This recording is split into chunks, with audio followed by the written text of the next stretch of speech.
غریب کو مالدار کرنے والی آیات، مٹی کو سونا بنانے والی آیات۔ ان آیات کو اس طرح پڑھنے سے لوگ آپ کے بارے میں تجسس کریں گے کہ ان کے پاس اتنا مال کہاں سے آیا۔ دنیا حیران ہوگی کہ آپ کے پاس اتنی دولت کہاں سے آئی۔ اللہم صلی علی محمد کما تحب و ترضی لہ۔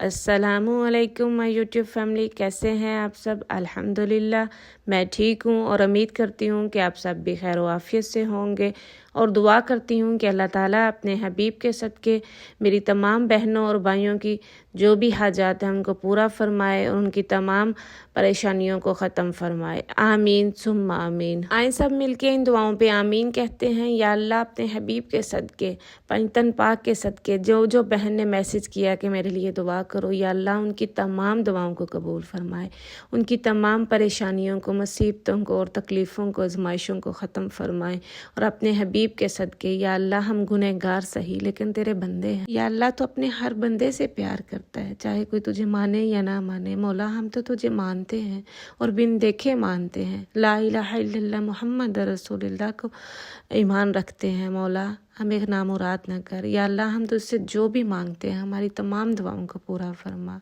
یا اللہ ہم سے راضی ہو جائے، یا اللہ اپنے حبیب کے صدقے ہم سے راضی ہو جائے اور ہمیں نامراد نہ کر میرے مولا، آمین ثم آمین۔ کرتے ہیں اپنا آج کا وظیفہ۔ آج جو میں وظیفہ آپ کے ساتھ شیئر کر رہی ہوں وہ میں خود بھی کرتی ہوں، وہ بہت ہی مجرب وظیفہ ہے۔ وہ وظیفہ ایسا ہے کہ اگر کوئی غریب ہے تو اس کو لکھ پتی بنا دے گا، اور اگر لکھ پتی ہے تو اس کو ارب پتی بنا دے گا، اور اگر ارب پتی ہے تو وہ اس طریقے سے کرتا ہے تو وہ انشاءاللہ کھرب پتی بن جائے گا۔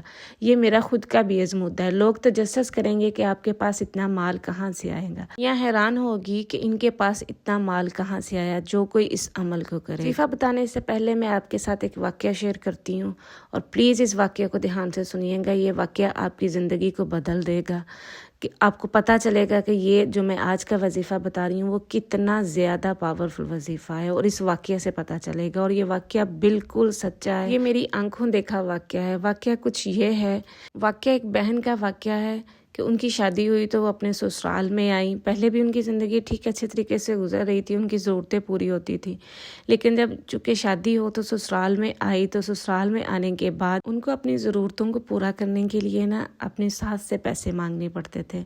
باقی گھر کی ضرورتیں تو چلو ساس کا ہوڑ تھا، ساس کے پاس سارا انتظام تھا کہ وہی سارا کچھ کرتی تھیں، دیکھ بھال کرتی تھیں، سارے گھر کا سارا ہر چیز کا نظام وہی چلاتی تھیں، تو باقی ضرورتیں تو چلو کھانا وغیرہ سارا کچھ پورا ہوتا تھا۔ لیکن بعض اوقات ہر عورت کی کچھ ایسی ضرورتیں ہوتی ہیں کہ جو وہ کسی کو شیئر بھی نہیں کر سکتی، لیکن وہ ضرورتیں پوری بھی کرنی ہوتی ہیں۔ میری بہنیں میری اس بات کو سمجھ رہی ہوں گی، ٹھیک ہے؟ تو اسے اپنی ساس کے آگے ہاتھ پھیلانا پڑتا تھا، اور کسی کے آگے ہاتھ پھیلانا اسپیشلی اس بندے کے لیے جس نے آج تک کسی سے روپیہ بھی نہ مانگا ہو، اس کے لیے بہت مشکل ہوتا ہے کسی کے آگے ہاتھ پھیلانا۔ تو وہ بہن کہتی ہیں کہ میرے لیے بہت زیادہ مشکل تھا کہ میں اپنی ساس سے یہ بھی کہوں کہ مجھے فون کارڈ کے لیے پیسے چاہیے تو مجھے وہ دیں، لیکن کہ وہ کہتی ہے کہ مجھے جیب خرچ نہیں ملتا تھا، تو مجھے ہر چیز کے لیے اپنی ساس کے آگے ہاتھ پھیلانا پڑتا تھا کہ مجھے یہ ضرورت ہے تو مجھے پیسے چاہیے۔ وہ کہتی ہے میں چپ رہتی تھی، میں بعض اوقات تو اپنی اس ضرورت کو بتاتی بھی نہیں تھی، کہ اور وہ کوشش کرتی کہ ایسے ہی میرا ٹائم گزر جائے، مجھے مانگنا نہ پڑے۔ کچھ لوگ ایسے ہوتے ہیں کہ جن کو مانگنا موت نظر آتی ہے، چاہے وہ کسی کے آگے ہاتھ پھیلانا کیوں نہ ہو، چاہے اپنا حق ہی کیوں نہ لینا ہو، مانگنا نہیں اچھا لگتا ان کو۔ بہن کہتی ہیں کہ مجھے جیب خرچ نہیں ملتا تھا، کیونکہ ہمارے پاکستان میں زیادہ تر گھرانوں میں ایسا ہی ہوتا ہے کہ گھر کا جو بھی ہولڈ ہوتا ہے وہ ساس کے پاس ہوتا ہے یا ماں کے پاس ہوتا ہے، تو ماں سے تو لینا تو چلو اتنا مشکل نہیں لگتا، لیکن ساس سے مانگنا کبھی نہیں بھی اچھا لگتا، نہیں مانگا جاتا ساس سے۔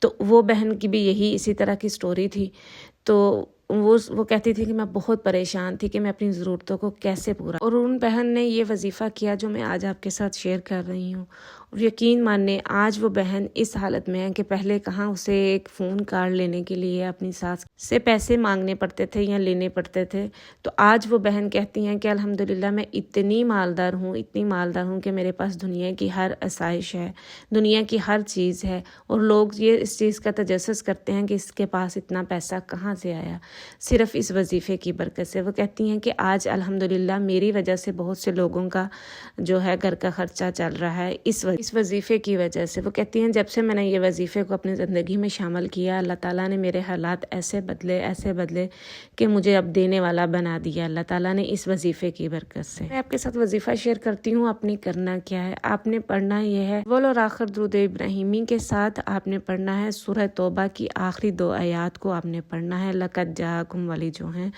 ان کو آپ نے 121 دفعہ پڑھنا ہے، صبح اور شام 2 ٹائم، چاہے آپ فجر کی نماز کے بعد پڑھ لیں، چاہے آپ اس کے بعد دن میں کسی ٹائم پڑھ لیں، لیکن آپ نے دن میں 2 دفعہ کرنا ہے۔ یہ جو آیات ہیں یہ صرف رزق کے لیے نہیں، یہ آپ کی ہر حاجت کے لیے آپ اس کو پڑھ سکتے ہیں۔ اس کی بہت زیادہ فضیلت ہے، اس کو آپ جو اگر کوئی بیمار ہے تو وہ پڑھے تو اللہ تعالیٰ اسے شفا دیں گے، اگر کوئی بے روزگار ہے وہ پڑھے اس نیت سے تو اللہ تعالیٰ اس کے اوپر رزق کے دروازے کھول دیں گے۔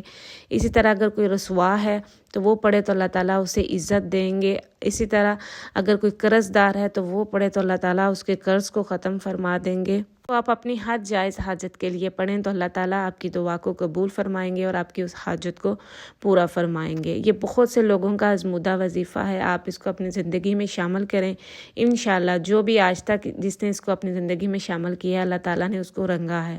اللہ تعالیٰ نے اگر کسی نے مال کے لیے کیا ہے تو اللہ تعالیٰ نے اس کی مال کی ضرورتوں کو ضرور پورا کیا ہے۔ اور یہ جو آج کا وظیفہ ہے یہ اولیاء اللہ سے ثابت شدہ ہے، یہ صحابہ کرام بھی اس کو پڑھتے رہے ہیں اور یہ قرآن پاک کی 2 آیات ہیں اور اس کی بہت ہی زیادہ فضیلت حاصل ہے، اتنی کہ شاید میں اس قابل نہیں کہ میں وہ فضیلت بیان کر سکوں جتنی ان آیات کی فضیلت ہے۔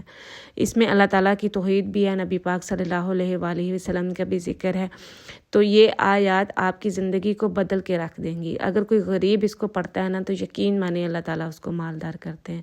جو یہ سمجھتا ہے نا کہ وہ اپنی زندگی میں ناکام ہو چکا ہے وہ ان آیات سے دوستی کرے، پھر دیکھے کہ اللہ تعالیٰ اس کے ساتھ اس کی زندگی کو کیسے بدلتے ہیں، کیسے اسے رنگ لگاتے ہیں، کیسے اس کی ہر حاجت پوری ہوتی ہے۔ اللہ تعالیٰ بن مانگے حاجتوں کو اور خواہشوں کو پورا فرماتے ہیں ان آیات کی برکت سے۔ جو اس کو پڑھتے ہیں اپنی زندگی میں شامل کرتے ہیں، اس کو صبح شام پڑھیں انشاءاللہ آپ کو چند ہی ہفتوں کے کرنے سے اس کا رزلٹ ملے گا۔ آپ کو کہاں سے دولت ملتی ہے یہ اللہ جانتا ہے، یہ غیب کے علم اللہ کے پاس ہے، لیکن آپ کو ملے گی، ضرور ملے گی۔ آپ خود حیران ہوں گے کہ آپ کی ضرورتیں کہاں سے پوری ہو رہی ہیں۔ اور یہ عمل جو ہے، یہ وظیفہ جو ہے میرا خود کا بھی آزمودہ ہے، میں آج بھی اس عمل کو کرتی ہوں اور روزانہ اس عمل کو کرتی ہوں۔ اگر کسی بہن کو کوئی وظیفہ اپنے کسی خاص مقصد کے لیے پوچھنا ہے تو وہ میں نے نمبر واٹس ایپ کا اپنا دیا ہوا ہے، آپ پلیز وہاں جا کے کریں۔ کمنٹس میں آ کے مجھے وظیفہ بتانا تھوڑا مشکل ہو جاتا ہے میرے لیے، آپ وہاں پہ مجھے وائس میسیج کریں نمبر کے اوپر، تو میں آپ کو انشاءاللہ ضرور رپلائی کرتی ہوں۔ میں سب کو رپلائی کرتی ہوں،